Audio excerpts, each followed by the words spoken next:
पहाड़ी इलाका और उत्तर प्रदेश के सोनभद्र, मिर्जापुर, चंदौली के पहाड़ी इलाकों को अगर आप गौर से देखें, हम अपने इलाके में उत्तर प्रदेश में जब घूमते हैं, गांव के गांव हमको खाली दिखाई देते हैं। 80% नौजवान गांव से सरिया शटरिंग करने के लिए, मकान बनाने के लिए अहमदाबाद से लेके हैदराबाद तक पलायन करके जा रहा है। हमने देखा कि यही हालत नहीं है। सोनभद्र में तो जमीनी स्तर पर काम करते हुए हमने देखा कि लड़कियां भी, सिर्फ पुरुष नहीं, नौजवान नहीं, लड़कियां भी बेंगलोर जैसे शहर में, चेन्नई में, तमिलनाडु में जाकर रेडीमेड गारमेंट्स में काम करना उनको पड़ता है। और जब हम झारखंड में इस पलायन की चर्चा कर रहे हैं तो हमने देखा कि आपकी, हमारी जो झारखंड के आम निवासी की, आम आदमी की बैंकों में जमा पूंजी है, उस जमा पूंजी का भी 50% हिस्सा दूसरे प्रदेशों में चला जाता है। कहां जाता है? कुछ गुजरात में जा रहा है, कुछ महाराष्ट्र में जा रहा है, कुछ तमिलनाडु में जा रहा है, कुछ दिल्ली में जा रहा है, गुजरात और कर्नाटक में जा रहा है। अगर आप 100 रुपए बैंक में जमा कर रहे हैं तो 50 रुपए आपके प्रदेश में नहीं लग रहा है।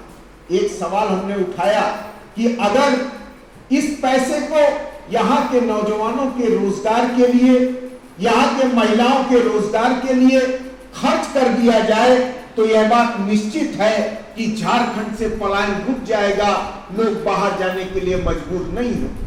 आज इस सम्मेलन से हमने एक बड़े सवाल को उठाया है। हमने कहा है, गांव गांव हम देखते हैं हमारी महिलाएं पीड़ित हैं। किस बात से?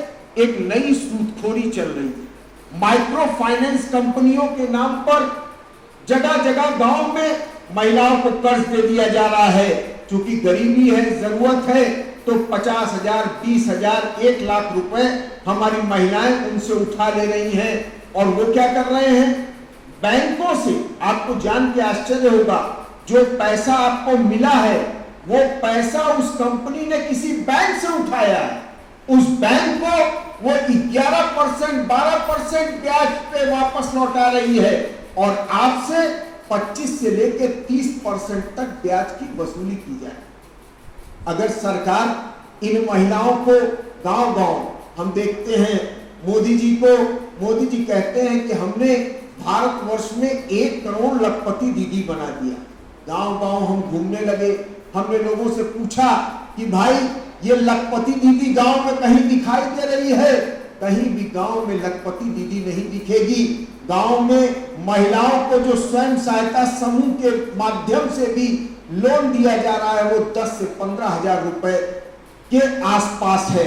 अगर यही पैसा जो महिलाओं को 4% ब्याज पर अगर 10 लाख रुपए दे दिया जाए तो गांव-गांव हमारी महिलाएं दोना पत्ता से लेके, मोमबत्ती से लेके, माचिस से लेके तमाम छोटे बड़े उद्योग धंधों को खड़ा कर लेंगी।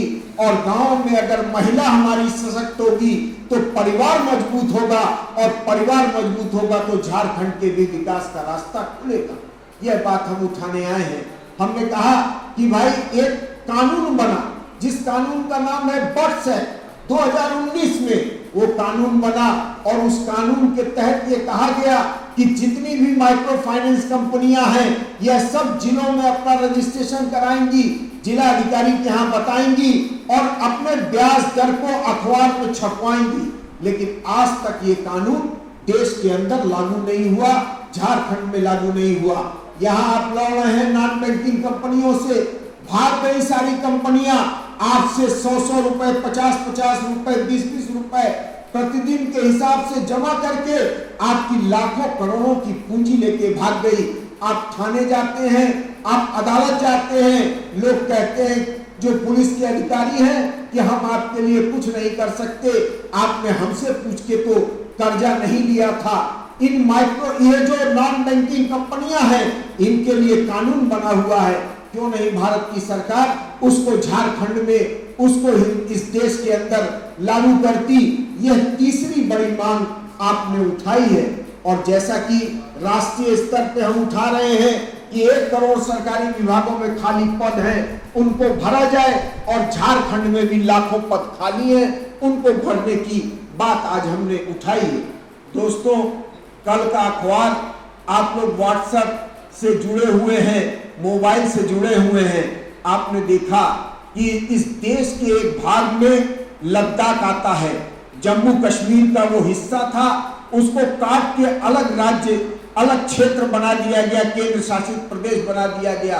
वहां के जो लोग थे, बौद्ध धर्म को मानने वाले, वो लड़ रहे थे कि मोदी जी, आपकी सरकार ने वादा किया है, आप इस झारखंड को 6ठी अनुसूची में, इस लद्दाख को आप 6ठी अनुसूची में शामिल करिए और लद्दाख के लोगों को एक स्वायत्त परिषद का दर्जा दे दीजिए।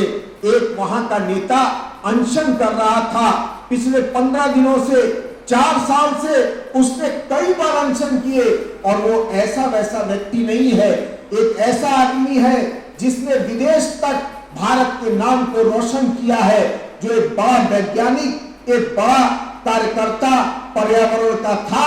उसको उठा के सरकार ने सिर्फ अनशन करने पर, जब सरकार ने नहीं सुना, वहां के लोगों ने